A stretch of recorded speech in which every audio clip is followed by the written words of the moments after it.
Šodien ir 5 hiš diena par tavu īpašo talantu, par to, ko tu redzi, ka citi neredz.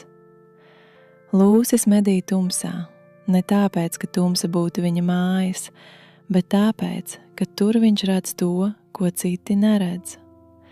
Lūsim nevajag visu mežu, viņam pietiek ar vienu punktu, no kura visu var saprast. Tu domā, ka talants ir kaut kas, ko tu dari, bet visbiežāk tavs īstais talants ir veids, kā tu redzi. Tu ienāc istabā un uzreiz jūti, kas tur nav pateikts. Tev tas šķiet pašsaprotami, tāpēc tu domā, ka visi to spēj. Viņi nespēja. Redzēt vairāk nozīmē arī būt vienam.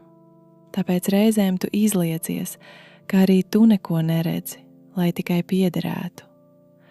Un katru reizi kaut kas tevī nedaudz apdziesta.